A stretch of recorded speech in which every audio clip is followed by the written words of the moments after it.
Also, you'll be able to fill in the evaluation in the chat box towards the end of the session.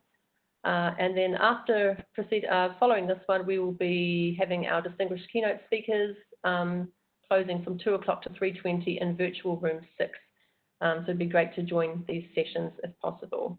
Okay, could I please now welcome Nagakala Nanjangud from Kingdom of Saudi Arabia. Again, working on that pronunciation, everybody, please forgive me. And your presentation is entitled Motivation and Proselytism During the Changing Pattern. So welcome, looking forward to hearing your presentation. Good afternoon. Actually, I'm working in Abdul Rahman University, Imam Abdul Rahman bin Faisal University in Saudi Arabia, that is in Dammam. But I'm an Indian. I mean, it's obvious for you all. So I think I can start, right? Yeah. And thanks for the opportunity given to me by the ALLT.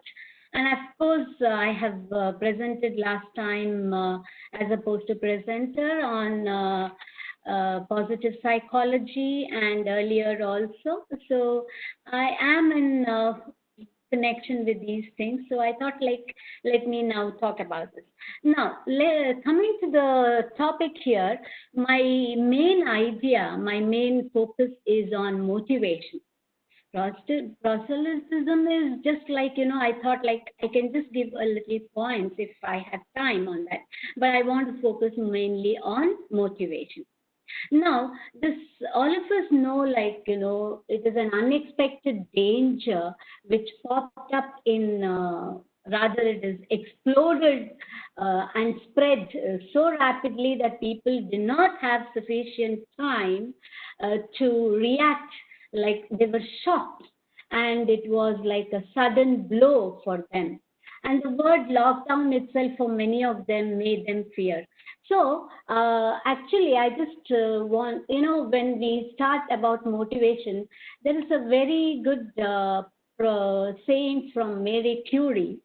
She says, nothing in life is to be feared. It is only to be understood. Now is the time to understand more, so what we may fear less. This quote is really very apt to the situation, I thought, because most of the people, when they heard this coronavirus and lockdown and COVID-19 and all those things, people were really, panicked. Like they did not know what to do and how to go about with this. So actually to say, there's some words are like, lockdown itself is a very terrifying word for some people. And because of the shock, because of this words and this kind of hearing, the people who have less mental ability or capacity, whatever I can say, it became like, stress for them. And it is, of course, actually, it started somewhere, in these countries, though it was in China earlier, in these countries, in our countries, like where we are teaching and where we are from, early in the month of March actually, it started. It was like a trial error basis that we had to take up classes as a remote classes, means like, learning from, that distance education was there, but still this remote learning became a natural practice.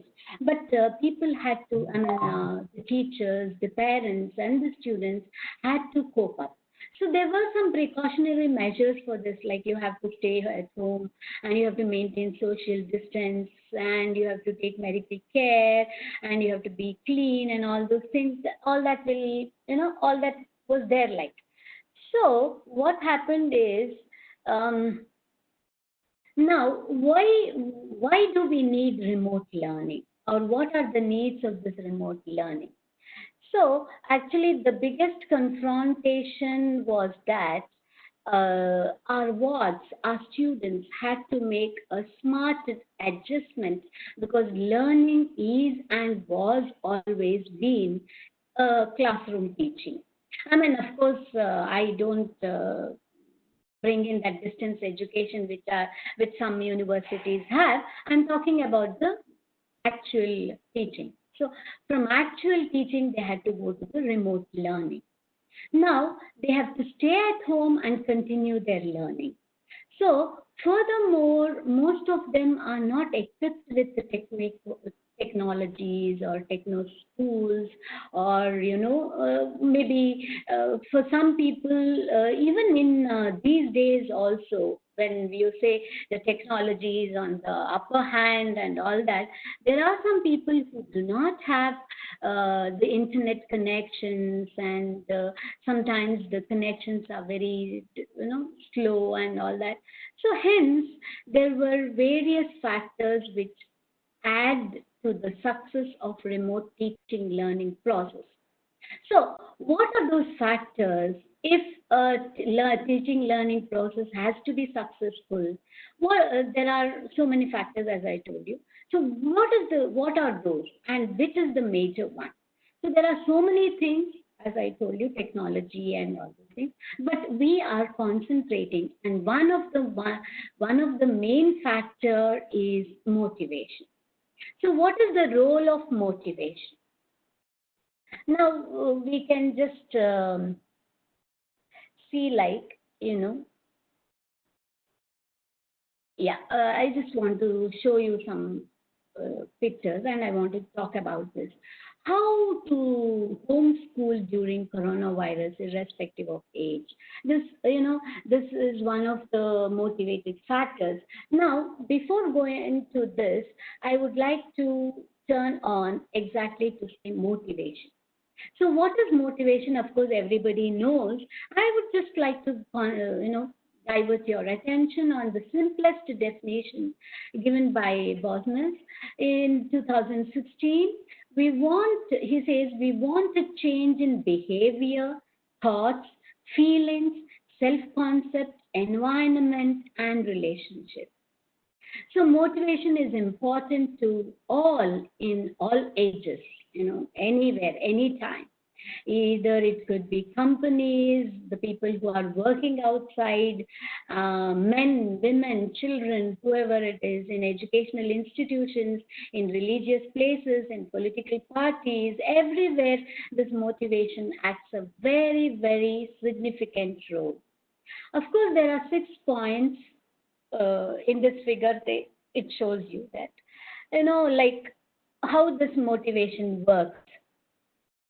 This is one given by one of the psychologists. He says goals, attitude, success, performance, support, and idea. Now here, when we talk about motivation, it is related to cognitive also. So the brain is very important.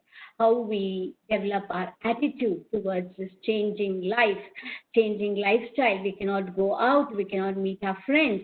Some of the students, mostly the college students or even the schools children, they like to go to schools and colleges or universities just because they would like to meet their friends. And when they are with we have already learned about peer learning and so many things such as there is an evidence that some learners can learn better in association with the peer learning. So in that case, now this attitude of I cannot meet my friend, I cannot see my friends, that has to be slowly come out of that. So they had to change their mindset, and they had to imbibe this thing towards the remote learning, that is staying at home and being in front of the system and learning. So of course, as you all know, in Saudi Arabia, the students are in the classroom, it is okay, but otherwise in the audio and all that, we are not able to see each other. So that was maybe for some of them, if they don't see the person, if they don't see their teacher or the peer students, they may not learn well. The percentage could be less. Now here I would like to draw my students, I would like to draw your attention towards my students in my university, where I have two groups. One group is like, they are very, very introverts, and they have their own circle of friendship, and they don't want to. So this adaptability and getting updated and getting adjusted was really a difficult one. It took a little time for them to get into that. And then, so here, the teacher plays a major role. So the teacher has something to do. Now, let me show you another slide that some questions could be, then I'll come back to this motivation. Yeah, so now when we talk about the teacher's role, teacher has to be self-motivated. If the teacher is not motivated herself or himself, how can she motivate the students? So the questions what the teacher commonly asks herself is, how do I make my students feel comfortable during remote teaching? What activities can I assign them to keep them engaged, especially if it is, of course, it is not a heterogeneous group only, because in any classroom, there will be three levels of students. The first level, the higher level, the middle, and the lower level. Learning, see, I mean, I don't want to shift my attention towards learning abilities and all, but I'm just telling you, there are mixed group of students. So what kind of activities I can give each one of them to be engaged? Now, the next question would be, like, how can I adopt interactive teaching or teaching learning strategies in a distance mode class? Because the students should, or like we should be, observing them. We should be tackling them if they have any questions, or if they are, we know that, like, there is. Like whether it is when we are doing some remote or when we are in a presentation and all, we see so many of them are in different activities. Only 10% will be concentrating on the presentation or on the classroom teaching or something like that. Otherwise, all others will be, like thinking about checking their WhatsApp messages, or watching some YouTubes, or concentrating with some other things, or thinking about their future, or thinking about their present situation, or whatever it could be. So these questions must be answered by the teacher herself. And what would be the parent's role? Here, the parent's role would be like, how do I support and help my son or daughter, when they are staying at home and learning? Sorry, there's a slight mistake. What are the strategies that I can, or what are the means that I can control my children? How do I motivate them to have faith and not to lose hope? Sometimes that fear, some of them have this fear, and they may they may not concentrate on the studies. So, coming back to this motivation, like, B.F. Skinner says, motivation in school learning involves arousing, persisting, sustaining, and directing desirable behavior. So here, now when I said about the teacher's role, the teacher now should be absorbing, she must be giving some activities that will arouse some interest in the students, and it should be persisting, and it should be that behavior, the desire to learn should be made more. So I mean, there are some other these things also. There's one more very good definition which we have to, keep in our minds. Motivation is a state of the individual which disposes him to create behavior for seeking goal. So one should have a goal, as I told you in the previous picture, that attitude and goal. See, attitude and goal. So if a person You have 5 minutes, sorry, 5 minutes left. Okay. So if a learner has the goal in the mind, then he or she can get motivated. Now, here there are some characteristics of motivation, like it is personal and internal feeling, art of stimulating someone, and produces goal. Motivation can either be positive or negative. See, this is one of the facts that we have to remember. Sometimes there will be negative motivation, which some students, I can say, can be influenced very quickly. So we should lead them to the positive motivation. And it is system oriented. It's a sort of bargaining also. Okay, so now when I talk about this motivation, there are two types of motivation. One is intrinsic and other one is extrinsic. So why do we need to motivate? What is the purpose for us in this education, in the field of education? Because we are all teachers, academicians, and writers like that. So the goal of education is to enhance the students' self-determination, self-esteem, and self-efficacy. This will help them to grapple the relevant basic concepts and to understand the nature and how willingly they can continue their ascriptions. So, can I continue? Yes, you have a little bit more time. Okay. So now, let me show you let me get back to the theory of motivation. There's Maslow's theory of motivation. Most of us know that there are three things which are to be concentrated: achievement, affiliation, and power.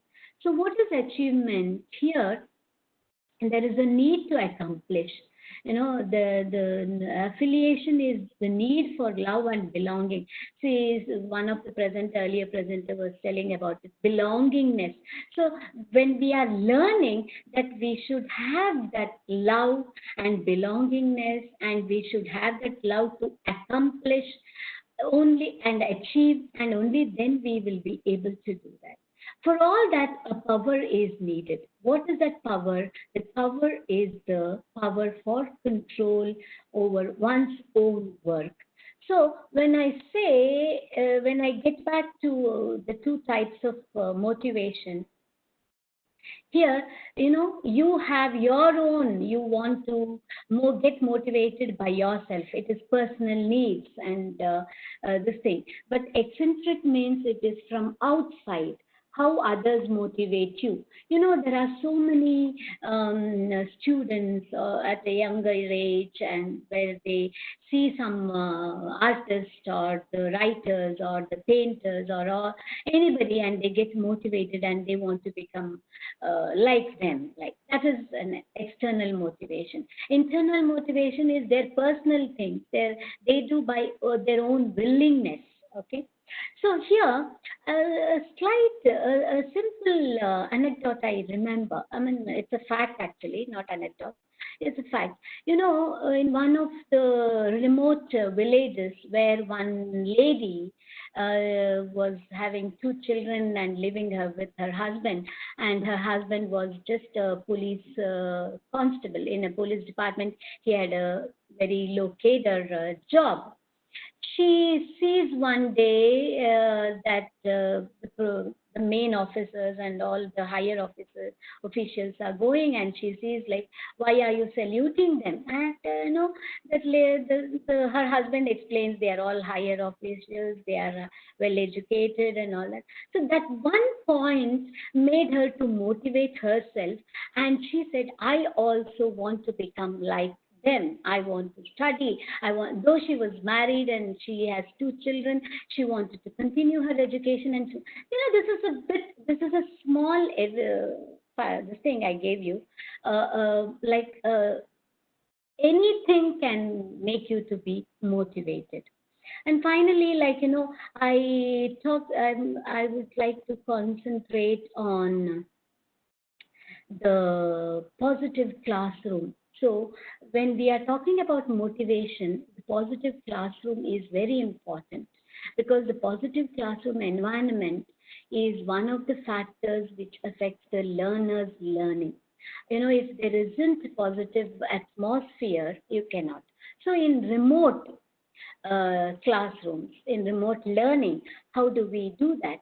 So there are some points that we have to concentrate, to make the learning relevant, which is very important for them, and unnecessarily wasting or showing some videos or something which is not relevant to their subject or topic, and creating a common behavioral code. I mean, of course, here it is understood, and to teach positive activities, to impress intrinsic motivation, to energize positive behavior. Of course, fifth and second one is almost the same. So now, in all these things, when we talk about the other point, it is, I'll finish. I'll try to complete. So my question is, whether in whichever field it is, whether it is in education or in religious things or anything, actually proselytism, I want to talk about it, but I'm not finding time. I would just sum up like that, because that the word, it means a different, but here I want to take that word as a different religion, irrespective of religion and this thing. Here, because of this dangerous situation, all of them are praying to God and all of them are leading. So the parents are also motivating their children towards both of them, education and this thing. So that is what I wanted to say. And thank you for listening. I hope I made it clear with my presentation, and thanks for giving me an opportunity. Thank you so much, Nagakala. That was very clear, very informative about motivation. Thank you. Is there anybody that is attending that would like to ask any questions to Nagakala?